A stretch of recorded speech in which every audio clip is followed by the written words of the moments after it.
Eu formo a luz e crio as trevas. Isaías capítulo 45, versículo 7. Amanhã todos esperamos testemunhar uma das maiores visões do universo, o eclipse anular do Sol. É possível que muitos de nós tenhamos seguido o caminho de toda a carne antes que tal visão seja novamente vista nesse país. E portanto estamos procurando por isso com algum grau de expectativa. É provável que centenas e milhares de seres humanos sejam atraídos por ela para estudar por algumas horas, pelo menos, a ciência da astronomia. É certo que nossos astrônomos estão aproveitando ao máximo que podem, esforçando-se para colocá-lo sobre nosso conhecimento de todas as maneiras, a fim de nos induzir a fazer do Sol, da Lua e das estrelas um pouco mais o objeto de nossa atenção do que tem recebido até agora. Certamente não precisa apresentar nenhum pedido de desculpas se a religião se apresentar hoje e pedir que a atenção seja atraída para ela, mesmo pelo próprio eclipse. Sem dúvida que há sermões nas pedras, deve haver um grande sermão no sol. Se há livros no riacho, sem dúvida há muitos volumes enormes a serem encontrados em um eclipse solar. Todas as coisas nos ensinam se tivermos apenas a mente para aprender. Não há nada que possamos ver, ouvir ou sentir que não possa ser um canal de grande instrução para nós. E vejamos se isso não pode nos levar esta manhã a uma linha de pensamento que pode, sobre a bênção de Deus, ser algo muito melhor para nós do que ver um eclipse. Observarei esta manhã, ao dirigir-me a vocês, que uma vez que o Senhor cria tantas trevas quanto a luz, antes de tudo, eclipses de todos os tipos fazem parte da maneira de Deus governar o mundo. Em segundo lugar, notaremos que uma vez que Deus cria tanto as trevas como a luz, podemos concluir sem sombra de dúvida que Ele tem um desígnio no eclipse, tanto nas trevas como na luz. E então, em terceiro lugar, notaremos que, como todas as coisas que Deus criou, sejam elas claras ou escuras, tem um sermão para nós. Sem dúvida, há alguns sermões que podem ser encontrados nisso. Em primeiro lugar, os eclipses fazem parte do plano de Deus. Antigamente, o povo ignorante da Inglaterra tinha medo de um eclipse, não conseguia entender o que isso significava. Eles tinham certeza de que estavam prestes a haver uma guerra, uma fome ou um terrível incêndio. Eles estavam absolutamente certos de que algo terrível aconteceria, pois consideravam isso uma profecia de males futuros. Eles não sabiam explicar isso e nada sabiam sobre a teoria que agora tão satisfatoriamente tranquiliza nossas mentes. Você está ciente de que até hoje no Oriente e em outras partes do mundo, ainda na ignorância da barbárie, um eclipse é visto como algo muito horrível e inexplicável. Os hindus ainda acreditam que um grande dragão engole o sol e podem ser vistos por milhares de pessoas mergulhando em seu rio sagrado, rezando aos deuses para que possam libertar o sol, para que o dragão seja compelido a expulsá-lo. E centenas de outras teorias estúpidas e absurdas ainda são acreditadas e defendidas com destaque em diferentes partes do mundo. E acredito que aqui entre um grande número de nós, um eclipse é visto como algo contrário à lei geral da natureza. Agora, amados, todos os que entendem alguma coisa das obras de Deus sabem muito bem que os eclipses fazem parte das leis da natureza, tanto quanto a luz solar normal, que um eclipse não é um desvio do plano de Deus, mas é uma consequência necessária do movimento natural da Lua e da Terra em torno do Sol e entre si, que em algum período determinado deveria haver eclipse, e quando virmos o eclipse amanhã não consideraremos como um milagre ou algo fora do curso normal da providência de Deus, mas diremos que foi uma necessidade envolvida no próprio plano pelo qual Deus governa a Terra. E agora, amado, eu só disse essas coisas para chamar sua atenção para outros eclipses. Existem certos eclipses que acontecem na providência de Deus, bem como na graça de Deus. Assim como na natureza, um eclipse faz parte do plano de Deus e está de fato envolvido nele, também acreditamos que na providência o eclipse às vezes ofuscará a terra. Quero dizer, as adversidades, as guerras, a fome, que às vezes recaem sobre a raça humana, são apenas uma parte do plano divino de Deus que governa a terra e tem algum objetivo benéfico ao caírem sobre nós. Primeiro, deixe-me chamar sua atenção para a providência em geral. Quantas vezes vimos a própria providência eclipsada em relação a toda a raça? Eis que o Senhor criou o mundo e nele colocou o homem. Aumentar e multiplicar é a sua lei. O homem se multiplica, enche a terra e a reabastece. Toda a terra está povoada e seus vales e colinas exultam com a voz da canção. De repente surge um eclipse. Deus envia uma inundação de chuva. Ele fecha as tampas das grandes fontes do poderoso abismo e deixa a água irromper sobre a terra. Ele ordena que sua chuva desça, não em açougueiros, mas em cataratas inteiras de uma só vez. E a terra se torna um deserto vazio coberto de água. Depois de um pântano sombrio coberto de lama, toda a raça humana, com a única exceção de 8 pessoas, tendo sido varrido. Isto é o que quero dizer com eclipse providencial. Depois disso, permite novamente que o homem se multiplique e que a terra seja reabastecida. E ano após ano, a terra ri com as colheitas e os campos ficam felizes com a graça de Deus. Durante 7 anos consecutivos, há tanta abundância na terra que os homens não sabem como reunir aos punhados os estoques que Deus lançou. E esses 7 anos se passaram a 6, e ocorre um eclipse da generosidade de Deus. Não há bezerro no curral, falta a azeitona e os campos não produzem carne, e toda a terra vai para o Egito para comprar milho, pois só no Egito se encontra milho. E há um grande eclipse da generosidade de Deus que acontece ao mundo. Mas não preciso parar para particularizar os milhares de casos que aconteceram na história. E as nações tornaram-se fortes e poderosas. Então ocorreu um eclipse de suas glórias e tudo o que foi construído desmoronou por terra. E vastos impérios foram construídos e tornaram-se grandes, e sobre o seu domínio alguns de seus povos tornaram-se felizes. Algum conquistador selvagem do norte desce com suas hordas bárbaras e varre todos os vestígios de civilização, e a terra parece ter retrocedido centenas de anos. Houve um eclipse escuro, ou pode ter acontecido de forma diferente, uma cidade próspera e rica. Numa noite infeliz, um fogo se apodera dela e com um restolho diante da chama, toda a cidade é consumida e sobre as cinzas de suas casas, os habitantes sentam-se para chorar e morrer. Em outro momento, uma praga atinge as multidões e as covas ficam cheias de mortos. Nações morrem e perecem, e hostes inteiras de homens são levadas para os seus túmulos. Agora todos estes grandes eclipses do favor de Deus, estes escurecimentos dos céus, estas súbitas trevas que caem sobre a raça humana, são partes do plano da providência de Deus. Amado, acredite, é a providência de Deus quando seus caminhos deixam a cair gordura, quando os vales se alegram por todos os lados. Faz parte do seu plano quando os campos estão cobertos de milho e quando há pasto para o gado. Mas faz igualmente parte do plano de sua providência reduzir a terra à fome e lavar a raça humana à miséria em certas épocas determinadas, quando ele vê que um eclipse é absolutamente necessário para o seu bem. O mesmo acontece com você em suas preocupações particulares. Existe um Deus de providência para você. Veja, por muitos anos ele o alimentou e nunca lhe negou o suprimento de suas necessidades.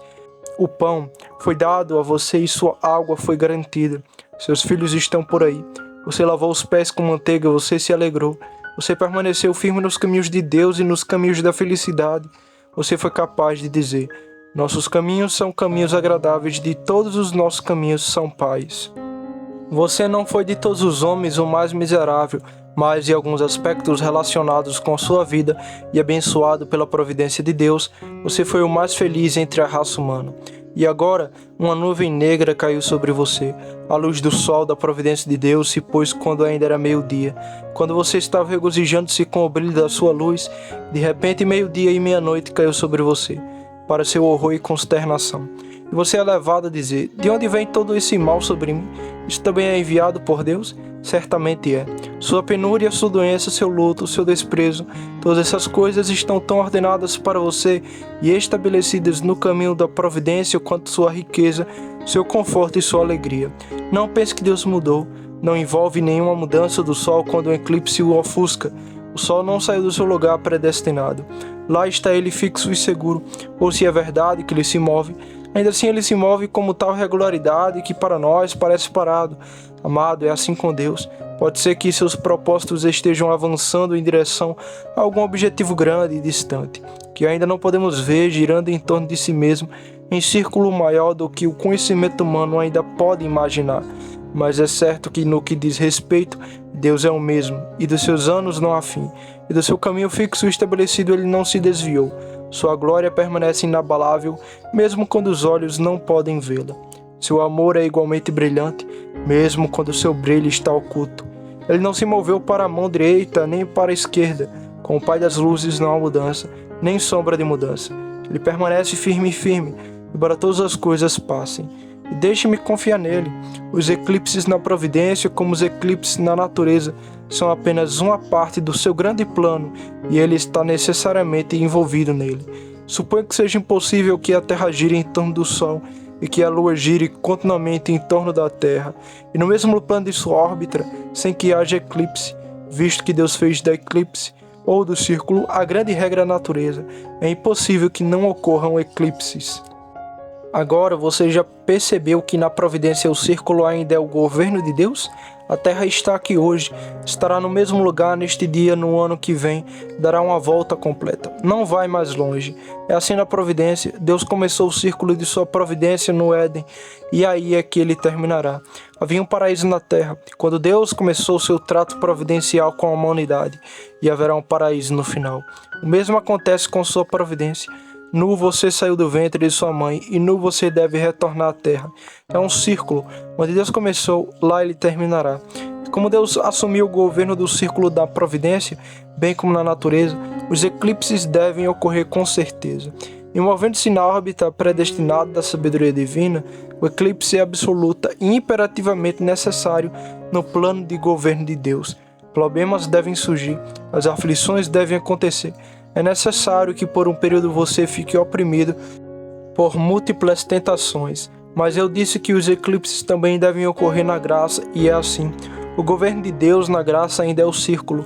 O homem era originalmente puro e santo, e é isso que a graça de Deus finalmente fará dele. Ele era puro quando foi feito por Deus no jardim. Isto é o que Deus fará dele quando ele vier moldá-lo de sua própria imagem gloriosa e apresentá-lo completo no céu. Começamos com a nossa piedade negando o mundo, estando cheios do amor de Deus. Muitas vezes declinamos na graça, e Deus nos trará de volta ao estado em que estávamos quando começamos, para que nos regozijemos em nada além de Cristo, e entregamos nossos corações a Ele como fizemos no início. Portanto, deve haver um eclipse na graça, porque mesmo aí o círculo parece ser a regra do governo gracioso de Deus. Agora, amados, vocês estão no eclipse, e alguns de vocês hoje. Eu ouço você clamando: ó, que acontecesse comigo como nos meses passados, quando a vela do Senhor brilhou ao meu redor. Procurei a luz, mas eis que a escuridão veio. Em busca de paz, mas eis que vieram os problemas. Eu disse em minha alma: minha montanha permanece firme, nunca serei abalado. Senhor, você escondeu seu rosto e estou perturbado. Afundo-me num lamaçal profundo, onde não há como ficar de pé. Todas as suas ondas e vagas passaram sobre mim. Foi ontem que pude ler o meu título com clareza. Hoje minhas evidências estão obscurecidas e minhas esperanças nubladas. Ontem pude subir ao topo de Pisgã e ver a paisagem, contar os campos que nanavam leite e mel, e alegrar-me com confiança na minha futura herança. Hoje meu espírito não vê o céu. Não tem esperanças, mas muitos medos, e nenhuma alegria, mas muita angústia. Vocês podem dizer, queridos amigos, isso faz parte do plano de Deus para mim? Pode ser esta a maneira pela qual Deus me levaria para o céu?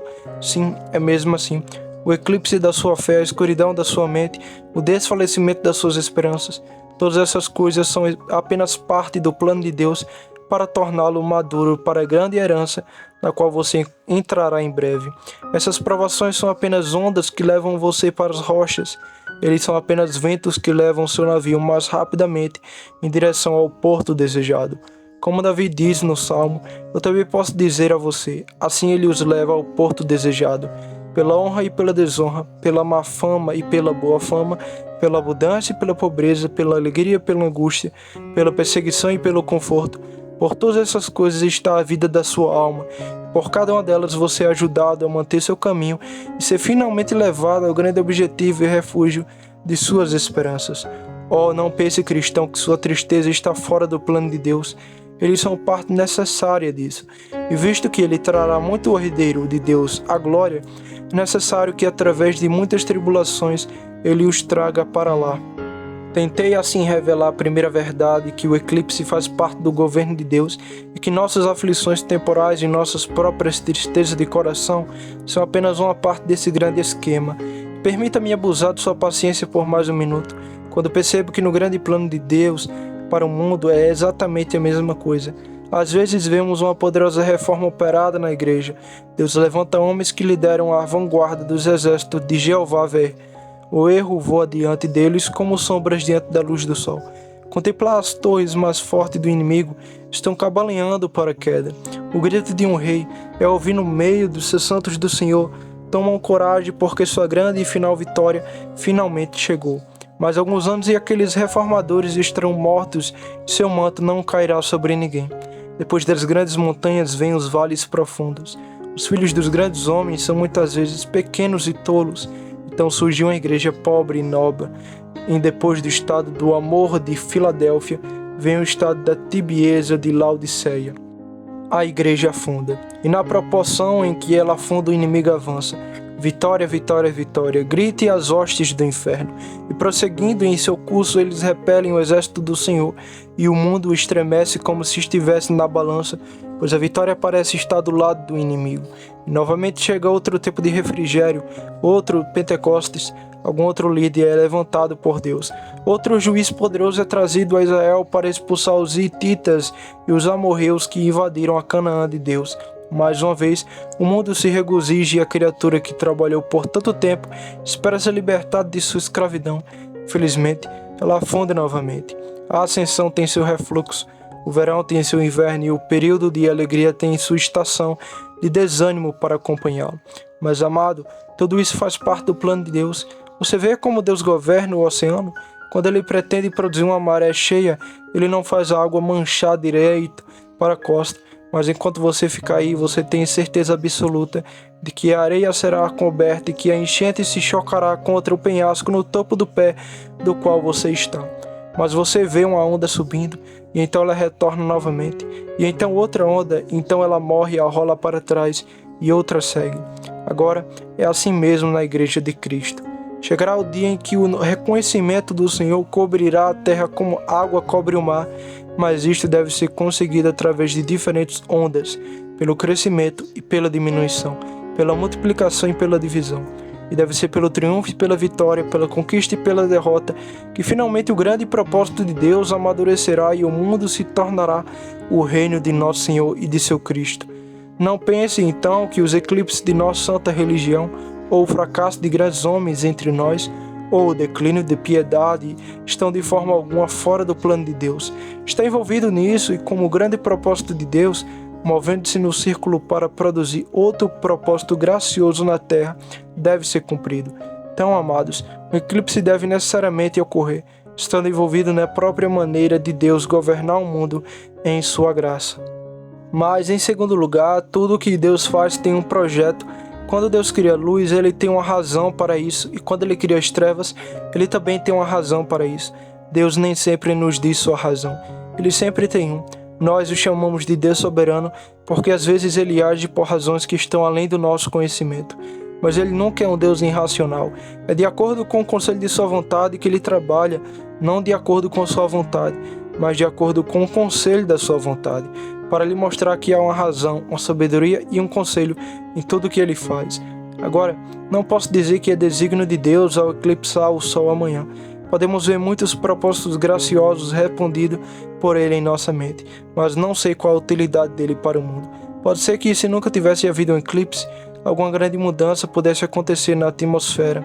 Também algo além do alcance de todo o conhecimento filosófico presentemente, mas que ainda pode ser descoberto. Pode ser que o eclipse, tal como o tornado e o furacão, tenha a sua virtude de operar neste mundo inferior de uma forma misteriosa que desconhecemos. E, no entanto, não ficamos na escuridão sobre outro tipo de eclipse. Temos certeza de que os eclipses providenciais e os eclipses graciosos têm ambas suas razões. Quando Deus envia um eclipse providencial, Ele não aflige voluntariamente, nem entristece os filhos dos homens por nada. Quando a pestilência se espalha pela terra e avarra suas miríades, não pense que Deus cometeu um ato impensado, sem qualquer intenção. Quando a guerra com sua espada vermelho sangue varre as nações e deixa a mãe sangrando com seu filho, não imagine que isso seja em vão. Deus tem algum desígnio em todas essas coisas.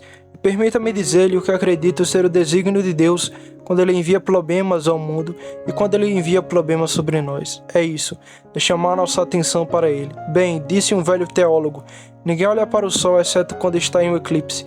Você nunca pensou no sol ontem? Todos estarão olhando para isso amanhã. Pedaços de vidro fumê, telescópios e todo tipo de invenções, até um balde de água, serão usados para observar o sol. Por que você não olha para ele quando está brilhando intensamente? Não há nada de interessante nisso, porque é um objeto comum. Agora você não percebe que quando tudo vai bem no mundo, eles nunca pensam em Deus? As pessoas sempre ficam religiosas quando se metem em problemas. As igrejas estavam mais cheias em Londres quando tivemos a cólera aqui do que estiveram durante muitos dias. Havia mais ministros que iam ver pessoas doentes naquela época do que jamais se tinha conhecido antes.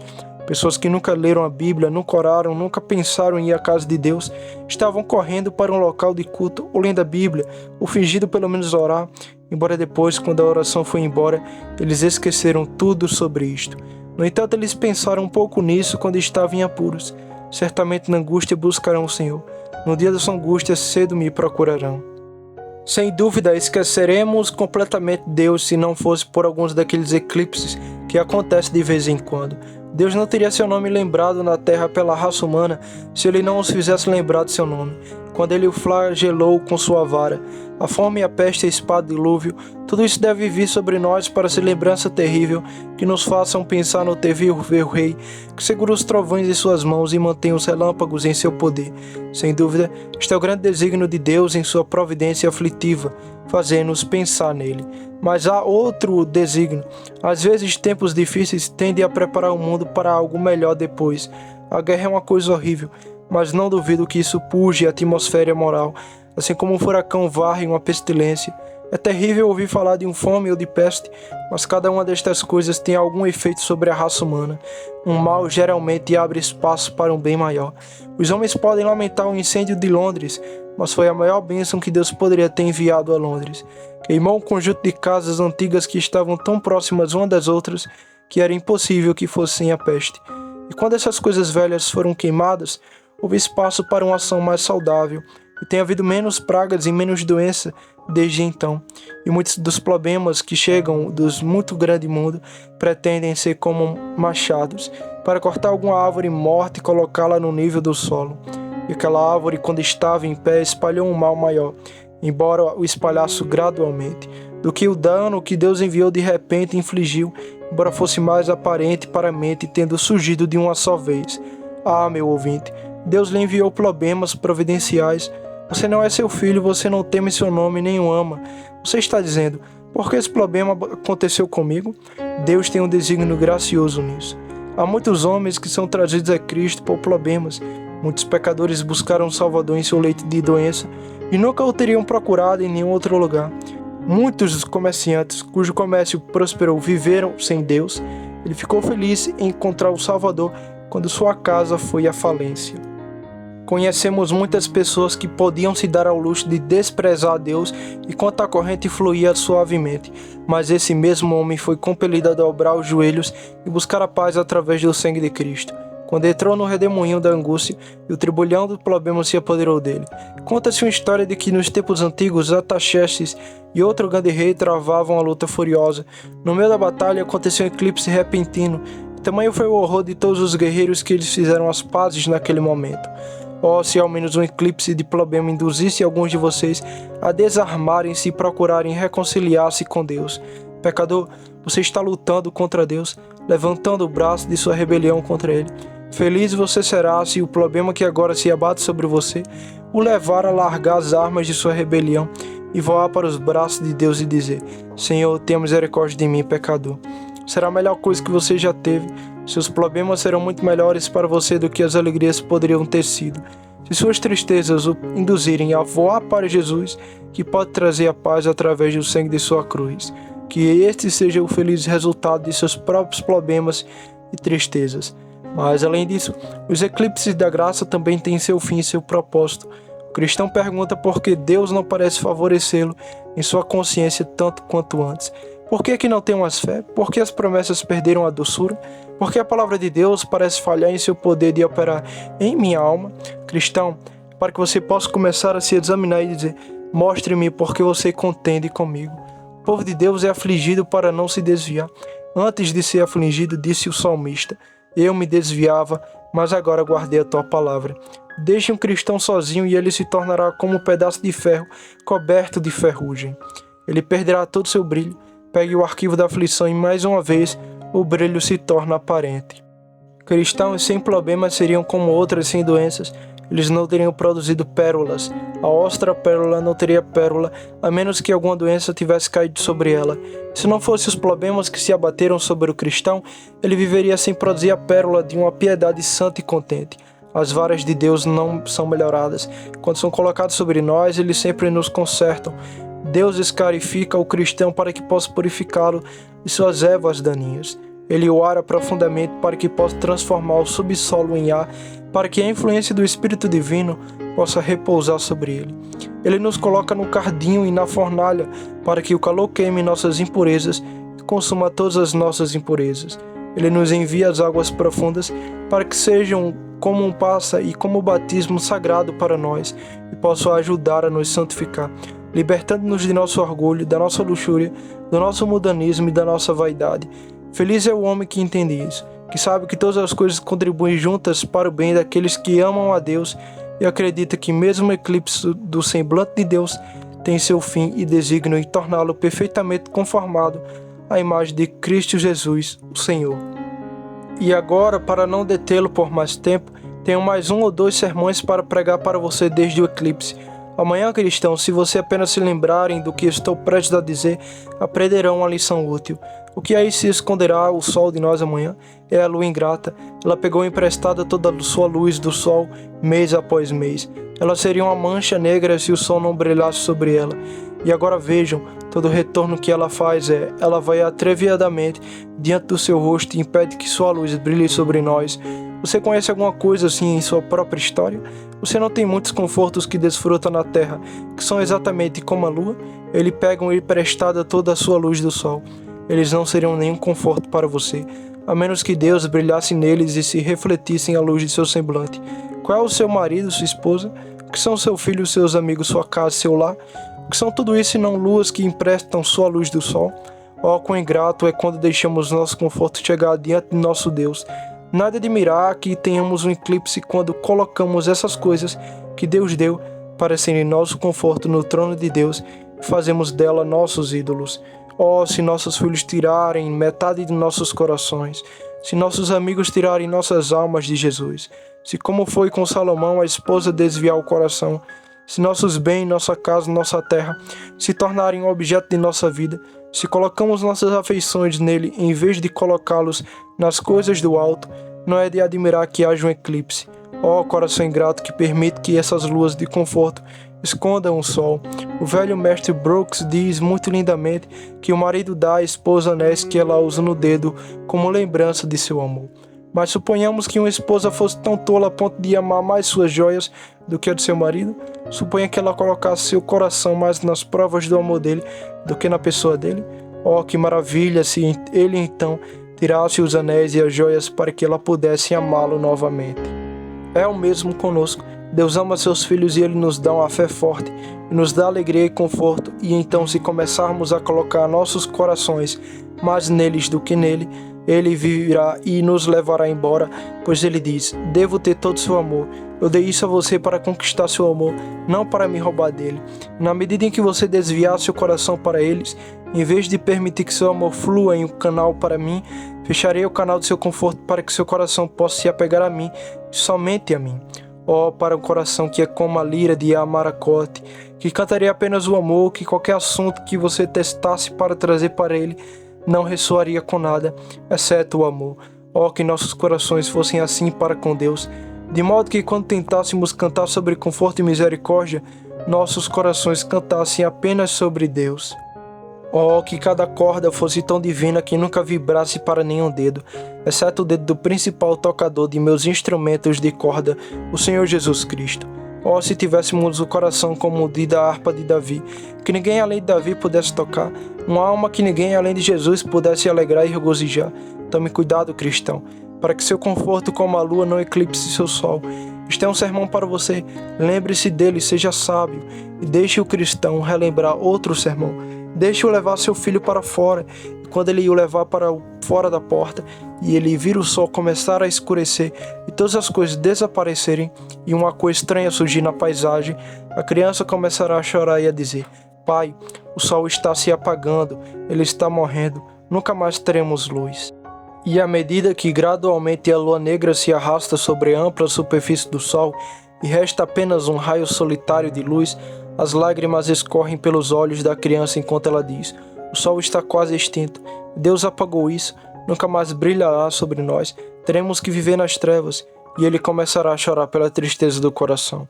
Agora toque na cabeça do seu filho e diga: não, meu garotinho, o sol não se apagou, é apenas a lua passando em seu rosto.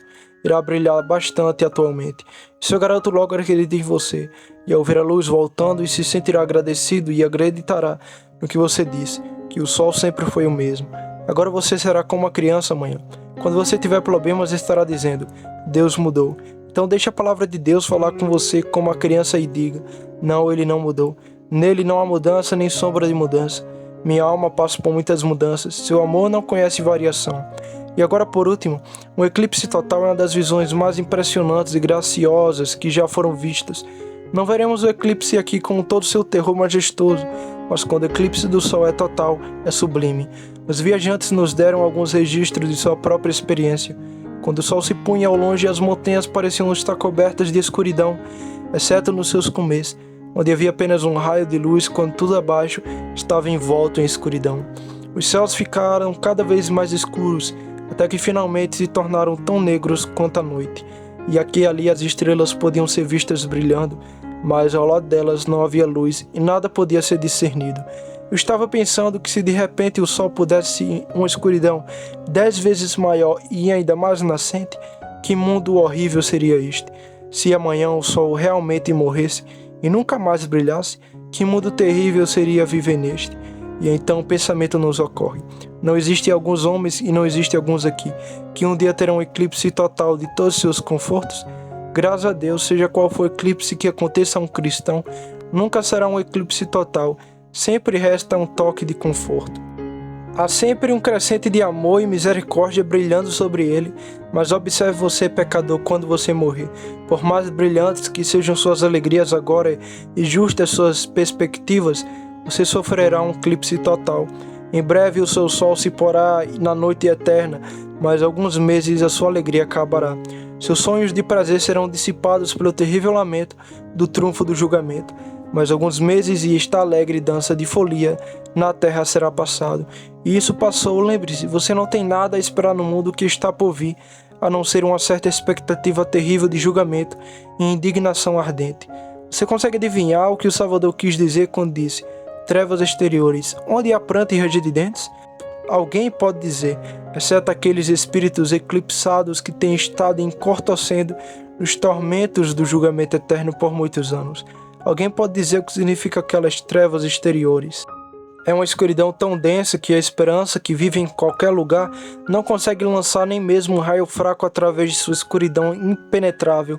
É uma escuridão tão negra que você não tem nenhuma vela de sua preferência, nenhuma imaginação justa para iluminá-la. Um horror mais denso que as trevas do Egito. Uma escuridão que pode ser sentida se apoderada do espírito. Partam amaldiçoados. Rolará como volumes de nuvens e trevas sobre o espírito amaldiçoado. Maldito, maldito, amaldiçoado. Pronunciado 3 vezes pela Santíssima Trindade. Virá como um oceano triplo de profundidade indescritível, e em suas cavernas esconderá a alma além do alcance da esperança. Estou apenas falando em símile e figura de um assunto que nenhum de nós pode compreender completamente, mas que cada um de nós deve saber, a menos que sejamos salvos pela graça. Meu companheiro pecador, você tem hoje alguma esperança de que, quando a morte vier, você será encontrado em Cristo? Se você não tem nenhum, tome cuidado e trema. Se você tiver algum, tome cuidado, pois é uma boa esperança através da graça. Se você não tem esperança, mas está buscando uma, ouça-me enquanto lhe digo o caminho da salvação. Jesus Cristo, o Filho de Deus, tornou-se homem. Ele viveu neste mundo, sofreu e morreu. E o objetivo de sua morte foi este: que todos que creem possam ser salvos. O que você precisa acreditar é simplesmente isto: Cristo Jesus veio ao mundo para salvar os pecadores. Você sente que é um pecador? Se sim, ele veio para salvá-lo. Tudo que você precisa fazer é a graça que faz fazer isso. É acreditar que ele veio para salvar os pecadores e, portanto, veio para salvá-lo. Marcos, ele não veio para salvar a todos, ele veio para salvar os pecadores. Todos os homens que podem reivindicar o título de pecadores, Cristo veio para salvar. Se você é bom demais para ser um pecador, então você não tem parte neste assunto. Se você é orgulhoso demais para confessar que é um pecador, então isso não tem nada a ver com você. Mas se com o coração humilde, com o lábio penitente, você puder dizer: Senhor, tem piedade de mim, pecador. Então Cristo foi punido pelos seus pecados e você não pode ser punido por ele, porque Cristo morreu em seu lugar. Acredite nele e você poderá seguir seu caminho regozijando-se por estar salvo agora e será salvo eternamente. Que Deus, o Espírito Santo, primeiro lhe ensine que você é um pecador, depois o leve a acreditar que Cristo morreu pelos pecadores e depois aplique a promessa, para que você possa ver que ele morreu por você. E feito isso, você pode regozijar-se na esperança da glória de Deus. E seu sol nunca se porá em um eclipse, mas se porá na terra para nascer com um esplendor 10 vezes maior na esfera superior, onde nunca conhecerá uma nuvem, um cenário ou um eclipse. Amém.